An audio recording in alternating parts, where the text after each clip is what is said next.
इस वक्त मुल्क में जो सैलाब की सूरत हाल है वो सारी आप देख रहे होंगे सोशल मीडिया पे हर तरफ आपको डिफरेंट वीडियोज़ और पिक्चर्स देखने को मिल रही हैं। ये सिलसिला जो आपके शुमाली इलाका जहाँ से शुरू हुआ था, यानी कि एक नॉर्दर्न साइड जिसे हम कहते हैं केपी के वाली साइड जो पहाड़ी इलाका है, वहाँ से शुरू होने के बाद आहिस्ता आहिस्ता ये बढ़ता गया है। इस्लामाबाद रावलपिंडी में भी आपने देखा कि क्या सूरत हाल गुजरी पिछले दिनों बारिशों की वजह से, बारिशें बहुत ज़्यादा हो रही हैं। उसके बाद फिर आपने सिंध में भी देखा ये सारा सिनेरियो, कराची में भी, और बढ़ते बढ़ते बात अब पंजाब और ख़ास तौर पे लाहौर तक आ पहुँची है। दरियाए रावी और दरियाए चनाब में हाई अलर्ट जारी हो चुके हैं। लेकिन इन सारे तनाज़ुर में बात जो करना चाह रहा हूँ वो ये है कि मैंने कुछ वीडियोज़ देखी हैं, मेरी नज़र से गुज़री हैं, कुछ पिक्चर्स भी गुज़री हैं कि हमारी जो अवाम है वो इन सारी चीज़ों को लेके बिल्कुल सीरियस नहीं है। मतलब एक नॉन सीरियस इनका बिहेवियर है इन सारों का। ज़ाहिरी तौर पे हम इसको यही कहेंगे कि इनको शऊर की कमी है। कुछ वीडियोज़ मेरी नज़र से गुज़री, मैंने देखा कि एक पुल है और उसके नीचे से इतना बड़ा सैलाबी रेला गुज़र रहा है जिसकी ताकत आप अंदाज़ा नहीं कर सकते कि पानी की कितनी ताकत होती है। सिर्फ़ 6 इंच हाइट का पानी अगर गुज़र रहा हो किसी जगह पे तो इंसान वहाँ पे अपना बैलेंस नहीं रख सकता। और इतना बड़ा वो जो पुल है और इतनी शिद्दत से पानी वहाँ गुज़र रहा है, लेकिन अवाम का वहाँ पे जुम्मे गफ़ीर है जो उसको देख रहे हैं और गालिबन एन्जॉय कर रहे हैं और एंटरटेनमेंट हासिल कर रहा है।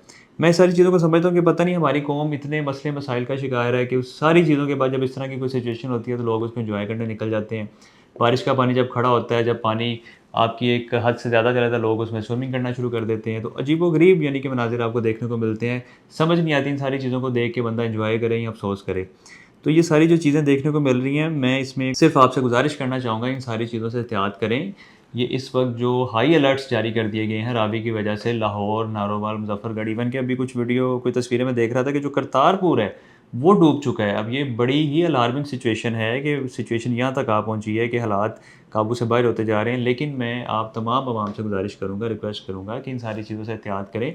जितने भी तरक्की याफ़्ता ममालिक हैं, पढ़े-लिखे जहाँ पे लोग रहते हैं, वहाँ पे जब ये अलर्ट्स जारी किए जाते हैं 3-4 दिन पहले, तो लोग उससे पहले ही तैयारी शुरू कर देते हैं कि अपने आप को सेफ़ करें, अपने माल को, अपनी जान को और अपनी फ़ैमिली की हिफ़ाज़त करें। लेकिन यहाँ पे मैं देख रहा हूँ कि चीज़ें मतलब नाक तक आ चुकी हैं, गर्दन तक चीज़ें आ गई हैं, पानी यहाँ तक आ गया, लोग उसको एन्जॉय कर रहे हैं। तो इससे एहतियात करें। पानी ये नहीं देखता कि कौन अच्छा है, कौन बुरा है, कौन छोटा है, कौन बड़ा है, कौन बूढ़ा है, कौन जवान है, वो इस चीज़ की बिल्कुल परवाह नहीं करता। उसके रास्ते में जो आएगा वो बह जाएगा और बहा दिया जाएगा।